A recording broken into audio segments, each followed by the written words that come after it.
go. Good morning all. Welcome to the morning after show, the morning after the night before. Now, Newcastle went down 2-1 at the Etihad last night against Manchester City. Disappointing. However, the performance and the result are two completely different things. So let's examine the starting 11 to start with. God, is my camera really that bad? Anyway, pretty much the same as Karabag, to be totally honest. Flat back five, or a back five of Nick Pope, Kieran Trippier, Malik Chell, Dan Burn, Lewis Hall. Your midfield three was Sandro Tonali, Jacob Ramsey, and Nick Voltemade.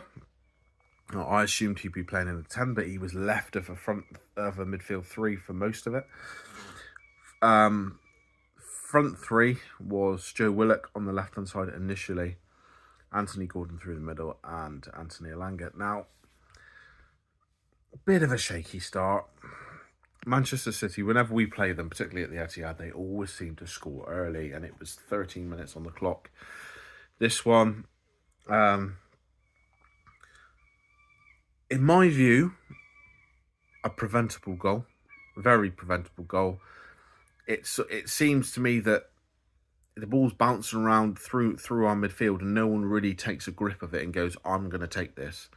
Whether it be tackle, clearance, just put the foot through it, or just put the foot on the ball and get control of it. It sort of just squirms through. And next thing you know, that City have got men over.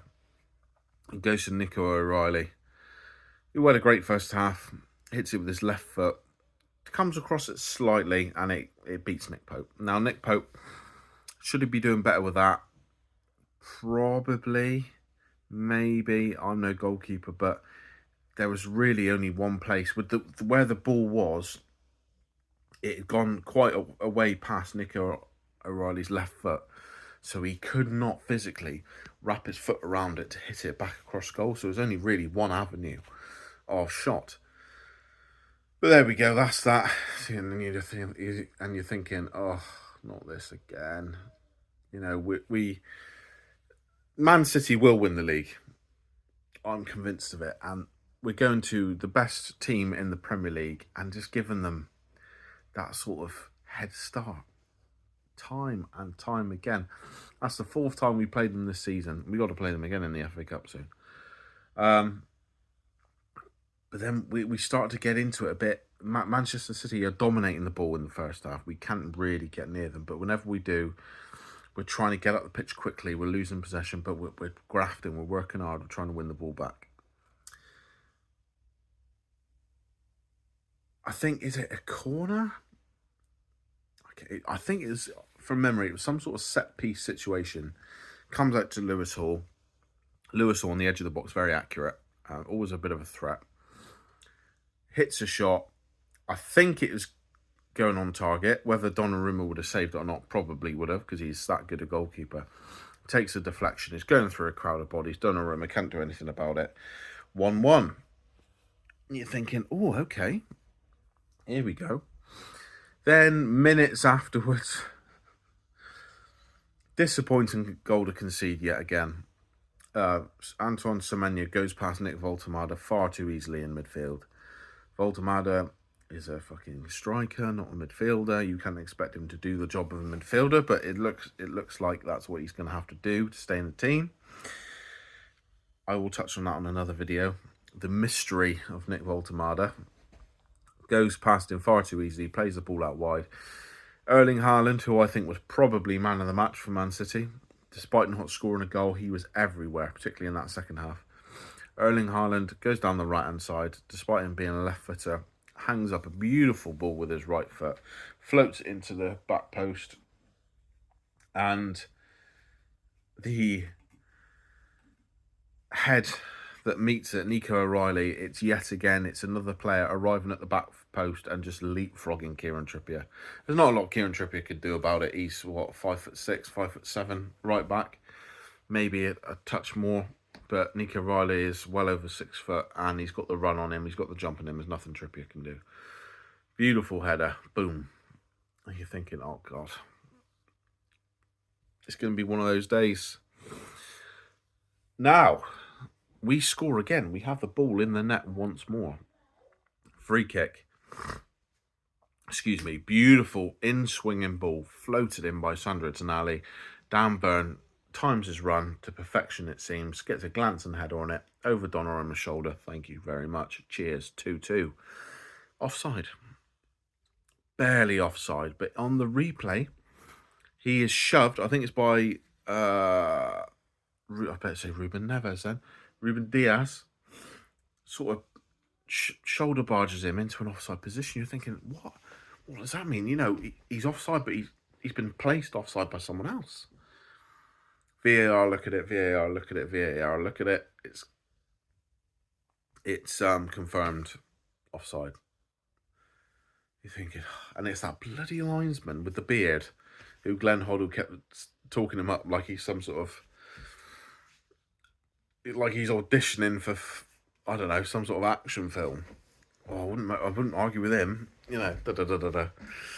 And that was the theme throughout the whole game. We were getting pinged offside time and time again. Harvey Barnes came on in the second half. I think he was caught offside 3 or 4 times. Oh, Anthony Gordon caught offside. You know, it's so frustrating. But you go into that half-time period thinking, yeah, we're 2-1 down at the home of the best team in the country. A ground we have not won at for donkey's years. But we haven't played that badly. I'm quite encouraged by how we've played. We've shown no fear. We've got a plan. We're structured. They haven't overrun us. They've hit us with 2 goals, which were preventable but showed great quality. Then in the second half, my word, we turn up. And we turn up in a big way. I thought we were the better team by some distance in the second half.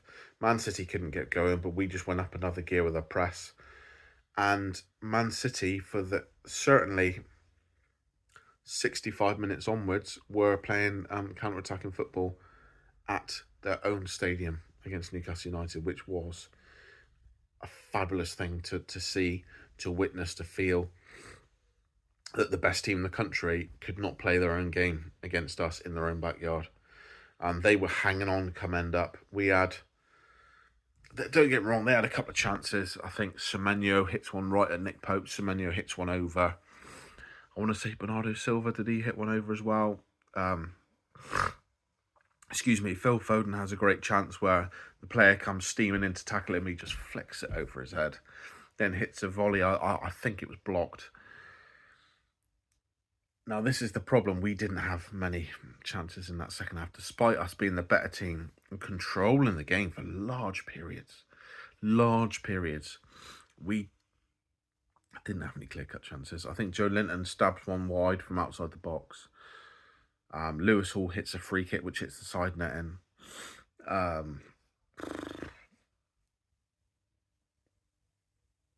think Harvey Barnes has a decent chance towards the end. That's pretty much it. But that second half performance, how many teams go to the Etihad and are losing at half time and come out and dominate the Man City team in that second half? It was fantastic to see. Amazing to see. Few negatives performance-wise. I thought Anthony Elanga, he's getting involved, but he dithers. He gets the ball and the pass is on and he takes a touch, thinks about it, plays it in field.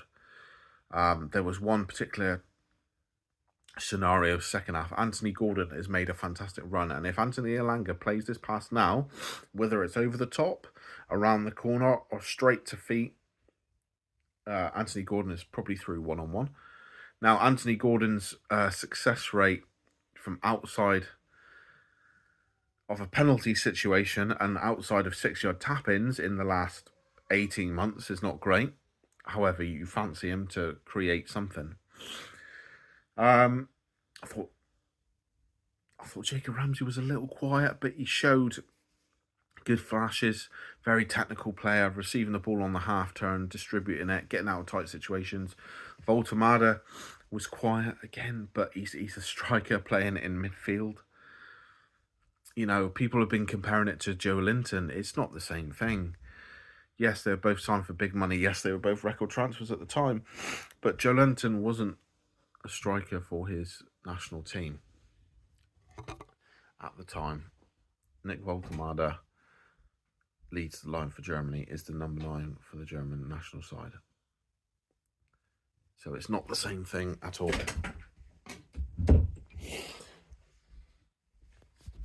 Apologies, I've had to relocate. My daughter was not very happy with me in her bedroom. It's the best room for the lighting. Anyway, yeah, Nick Woltemade is a starting number 9 for Germany.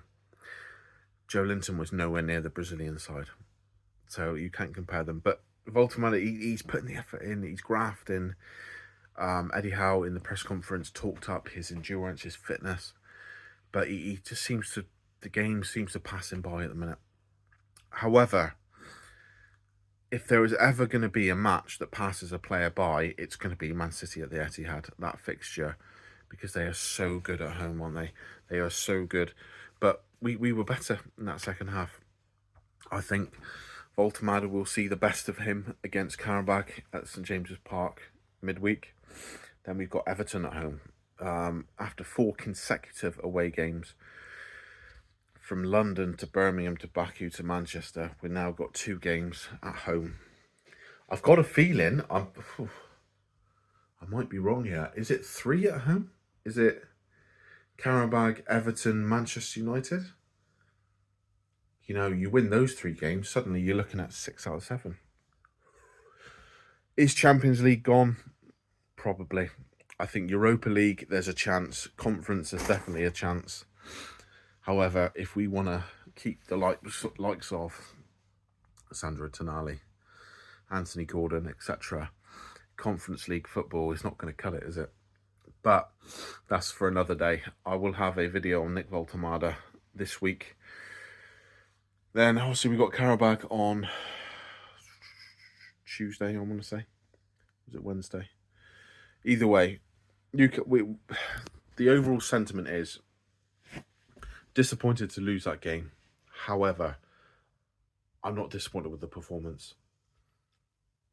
How many teams go to the Etihad and stand up to Manchester City like that? How many teams go to the Etihad, are losing at half-time unfairly, you could argue, and then come out the second half and boss the game? You could argue we should have been playing against 10 men as well. Bernardo Silva on a yellow card runs and just shoulder charges into Dan Burn, doesn't even look at the ball and just gets away with it. There you go. But the opposition will say Dan Burn was playing on the edge as well. Fair. But that one from Bernardo Silva was blatant, in my opinion. Yeah, proud of the team.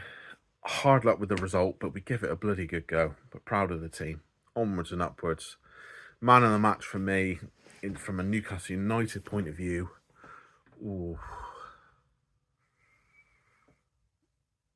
Malik Thiaw and Dan Burn.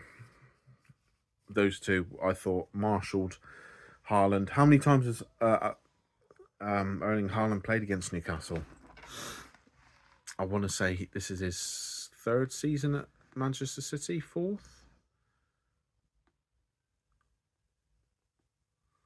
No, he scored in the 3-3 draw, which was 3 seasons ago. So he's played us at least twice.